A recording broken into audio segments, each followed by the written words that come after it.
Forget memorizing verses because it's obedience that is the real key to growing and maturing as a disciple of Jesus. Did you know that obedience, not knowledge, is the surprising key to your spiritual growth? Hey, stick around, and at the end, I'm going to give you a very simple filter that'll help you apply this to your life in a practical manner. So let's get going. Did you know that if you want to build your life on a solid foundation, Jesus gives you the process for how to do that, and he does this in Luke chapter 6, and it starts in verse 46, goes to the end of the chapter. I think that's verse 49. Anyway, here's what Jesus says. He tells this story. He says, so you want to build your life on a solid foundation. And before he even gets into this story, he starts with this comment. He says, he turns to all these people that are following him, and he says to them, why do you call me Lord, Lord, but don't do what I say? Did you catch that? He says, why do you call me Lord, Lord, but you don't do what I say? And then he goes on and he tells the story and he says this. He says, there's a guy who hears what I say and then he goes out and does it. And that guy has built his life on a solid foundation, because when the difficult times come and the storms come and the rains are beating down and the wind is blowing against the house, against the life, that person's going to stand strong because they've built a solid foundation, because they have put into practice what I've said. And he goes out and he says, the second guy is a guy who hears what I say, but he doesn't do it. And then the storms come and the rains come pounding down and the winds blow really hard, and that guy's house, that guy's life crumbles because he did not build his house on a solid foundation. And I like to ask people after I tell this story that Jesus told, I said, I asked them, what is the solid foundation? And you know what they say almost every time? Jesus. And I'm like, no. In this story, what does Jesus say is the solid foundation? And in this story, Jesus says the solid foundation is putting into practice what I say. That's the solid foundation. So the first thing you need to understand is, if you want to build your life as a follower of Jesus, as a disciple of Jesus on a solid foundation, Jesus says that happens by you obeying what Jesus says. Second thing you need to understand is that if you want to see more of Jesus in your life, if you want to experience more of Jesus in your life, Jesus tells us how to do that also. And that is found in John 14, verses 21 through 24. And this is what Jesus says. He says, if you love me, he defines what it is to love him. Jesus says, if you love me, then you will do what I say. And in fact, in 1 John 5:3, God goes on to say, love for God is this, that you obey his commands, and his commands are not burdensome. So Jesus says back in John 14, he says, if you love me, you'll do what I say. And if you do that, my Father and I will come to you. We will reside and live in you. And Jesus says, I will manifest myself to you. If you are obeying Jesus, Jesus promises that you will experience and see more of Jesus in your life. So, Christian business owners, if you want to grow as a disciple of Jesus, you do that by obeying Jesus. And motivation doesn't seem to work with this, and that's why I've put together this program. We're going to take a short break. I just want to tell you about it real quick. All the information is found down in the show notes, but I'm calling it the Northstar Challenge. And what this does, it is a way for you to get a big, compelling vision of what your life can be like following Jesus. And I call it the Northstar Challenge because it's a North Star that will guide your life for the next 12 months. And the way it works is, it's you and I talking on the phone for 5 days, between 30 to 60 minutes, depending on what we need to talk about during each of those. And we're going to work through a framework that I've put together that will help you get a compelling, motivating vision of what your life can look like for the next 12 months.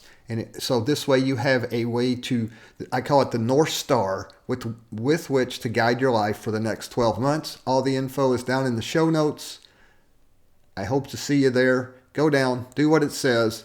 Text me your $10 donation to one of the 3 organizations listed down there, and we'll get started. All right, back to our show. So we know we build a solid foundation in our life as Christian business owners by obeying Jesus. And when we're doing what Jesus said, obeying him, we will experience more and more of Jesus in our life because Jesus promises that he will do that. Now, as you're obeying, let's get some responsibilities laid out here. What is your responsibility as a disciple of Jesus? And this has helped me a lot, and so I want to share it with you. What is your responsibility as a disciple of Jesus? Your responsibility is to obey Jesus, to do what Jesus says, key point, to do what Jesus says without regard to the consequences of your actions or without any expectations of the results of your actions. You are obeying Jesus because you trust him and that he knows what he's talking about, and that is your only responsibility. The results of your actions are the responsibility of Jesus. So let me lay these out clearly because this applies directly to your business, Christian business owners. Your responsibility is to do what Jesus says without regard to the consequences and without expectations of the outcome. Jesus' responsibility is to produce the results and the outcomes that he wants from your actions. Keep that in mind at all times, and I think you will find it a big help. Your responsibility is to obey. Jesus' responsibility are to produce the outcomes or the results that he wants. All right, let's get to the practical filter that you can use to apply this to your life, because all this talk is great, but what does it look like day to day in your business as a Christian who owns a business? How do you apply this? Here's the question that I have learned to ask myself when I'm trying to decide what to do with my business, the direction to go, and so forth. I ask myself, what would Jesus do as Brad with my history and experiences and personality and abilities and present situation? Did you catch that? Now, fill in your name. I'm just laughing, but fill in your name, not my name. But ask yourself, what would Jesus do as Brad with my history and my experiences and my personality and my abilities and my present situation? And now here's the key. Once you answer that, then you have to do it. You are obligated to do it. You don't get to go, well, I don't like that, so I'm not going to do it. That to me is not being a Christian who owns a business. When you know to the best of your ability, now this is key, to the best of your ability what it is that Jesus wants you to do, knowing that you may miss it at sometimes to some degree or another. That's okay. Jesus is powerful enough to make happen what he wants from your actions, even if you miss him a little bit.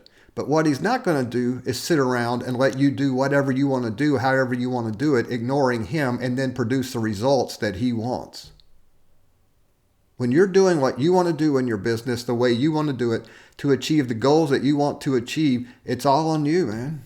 It's all on you. It's all on me when I do that with my business. But when we draw Jesus and bring Jesus into the middle of this, and say, Jesus, you're in charge. I'm going to do, my responsibility is to do what you say. Jesus, your responsibility is for the outcome. And the best way to do that is to use this filter. It's written down in the show notes so you can see it. What would Jesus do as Brad with my history and experiences and personality and abilities and present situation? And then once you understand it to the best of your ability to understand it, go do it. Okay? Go do it.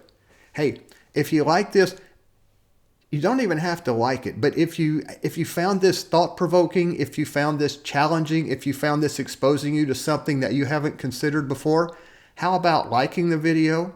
How about sharing the link to the video with someone else you think it might help? And finally, consider subscribing to the channel, because that allows this message to get out to more people. If you found something particularly interesting, how about you make a comment? Or if you thought I'm totally crazy, that I'm totally off my rocker, make a comment along those lines also, because all the comments I get, any feedback I get, whether it be through comments here or a text message, my phone number's in the show notes, or an email, which my email is in the show notes also, all of that helps me to be able to make better content that helps more people in the future.